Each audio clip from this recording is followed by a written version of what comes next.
I think anybody who sees it will be deeply moved by Gabor Maté's wisdom and truth. But I'm personally a Holocaust survivor as an infant. I barely survived. My grandparents were killed in Auschwitz, and most of my extended family was killed. I became a Zionist. This dream of the Jewish people resurrected in their historical homeland, and the barbed wire of Auschwitz being replaced by the boundaries of a Jewish state with a powerful army. And then I found out that it wasn't exactly like that. That in order to make this Jewish dream a reality, we had to visit a nightmare on the local population. And there's no way you could have ever created a Jewish state without oppressing and expelling the local population. Jewish Israeli historians have shown without a doubt that the expulsion of the Palestinians was persistent, it was pervasive, it was cruel, it was murderous, and with deliberate attempt. So that's what's called the Nakba in Arabic, the disaster or the catastrophe. There's a law that you cannot deny the Holocaust. But in Israel, you're not allowed to mention the Nakba, even though it was at the very basis of the foundation of the state. I visited the occupied territories, Russell, during the first Intifada. I cried every day for 2 weeks at what I saw. The brutality of the occupation, the petty harassment, the murderousness of it, or cutting down of Palestinian olive groves, the denial of water rights, the humiliations. And this went on, and it's much worse now than it was then.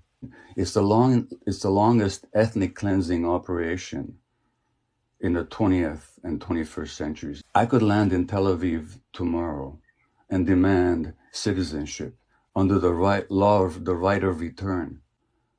But my Palestinian friend in Vancouver, Hannah Kawas, who was born in Jerusalem, can't even visit. Now, if I have the right to return after 2,000 years, how come Hannah hasn't got the right to return after 70 years?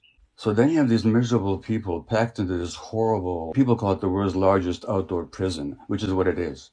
You don't have to support Hamas policies to stand up for Palestinian rights.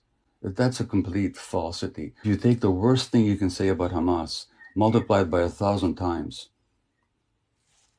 and it still will not meet the Israeli repression and killing and dispossession of Palestinians. Anybody who criticizes Israel is an anti-Semite is simply an egregious attempt to intimidate good non-Jews who are willing to stand up for what is true. If you look at the Western press, when Hong Kong demonstrators throw stones at the police in Hong Kong, that's considered to be heroism. When in Myanmar, the demonstrators throw slingshots at the army, at the oppressive army, they're considered to be heroes in the Western press. When Palestinian kids throw stones at the Israeli soldiers, they're called terrorists.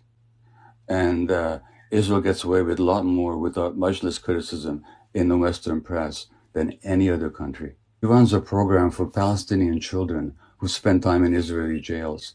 14, 15, 16-year-olds are jailed for months or years. Sometimes they can't see their families for months.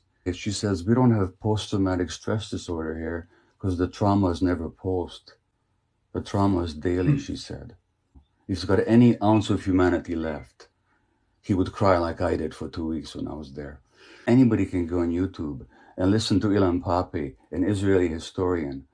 Anybody can listen to Norman Finkelstein, a Jewish professor, world expert on Gaza, who was denied tenure at his university because of his public speaking against Israeli policy.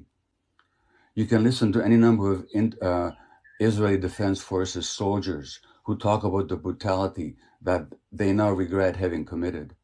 You can listen to Israeli pilots who talk about why they refuse to fly over Gaza because of the atrocities they're made to commit. You can get all the information you want. So if anybody these days doesn't know, it's not because the information is not available. And none of that excuses not knowing truth. and this deliberate attempt to silence anybody who speaks, Jewish or non-Jewish. And I really wish that non-Jews of goodwill would stand up against the calumny and not be intimidated by this charge of anti-Semitism. I really wish that. And it's not a question of being pro-Palestinian. It's a question of are you in favor of justice and liberty and freedom and truth, or are you not?